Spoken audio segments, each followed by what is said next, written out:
And ನಾನು ಇನ್ನೊಂದು ವಿಷಯ ಹೇಳಕ್ ಇಷ್ಟಪಡ್ತೀನಿ.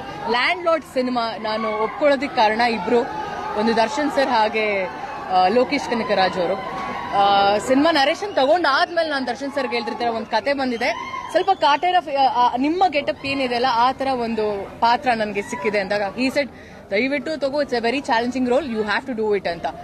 ಹಾಗೇನೆ ನಾನು ಲೋಕೇಶ್ ಅವ್ರ ಜೊತೆಗೆ ಹಿಂಗೆ ಒಂದು ಕಾಮನ್ ಇಂಟ್ರಾಕ್ಷನ್ ಆಗ್ತಿರ್ಬೇಕಾದ್ರೆ ಈ ನರೇಶನ್ ಬಗ್ಗೆ ನಾನು ಮಾತಾಡಿದ, ಈ ತರ ಒಂದು ಪಾತ್ರ ಬಂದಿದೆ ಅಂತ. So he just ask me like what's happening, ಯಾವ ಸಿನಿಮಾ ಮಾಡ್ತಿದ್ದೀರಾ ಅಂದಾಗ ಐ ಜಸ್ಟ್ ಶೇರ್ಡ್ ದಿಸ್, ಈ ತರ ಸಿನಿಮಾ ಬಂದಿದೆ, ಈ ತರ character. He said if you want to be versatile, ಆ ವರ್ಸಟಾಲಿಟಿ ತೋರಿಸ್ಬೇಕು ಅಂದಾಗ you have to select this film ಅಂತ ಹೇಳಿದ್ರು. ಸೊ ಅವರಿಬ್ರಿಗೂ ನಾನು ಸಜೆಸ್ಟ್ ಮಾಡಿ ಇನ್ಸಿಸ್ಟ್ ಮಾಡಿದ್ದಕ್ಕೆ ತುಂಬಾ ಥ್ಯಾಂಕ್ಸ್. ಇವತ್ತು ಆ ಒಂದು ಸಿನಿಮಾ ನಾನು ನಿರ್ದೇಶಕರು ಹೇಳಿದ್ರು ಹಿ ಈಸ್ ವೆರಿ ಹ್ಯಾಪಿ ಅಂತ.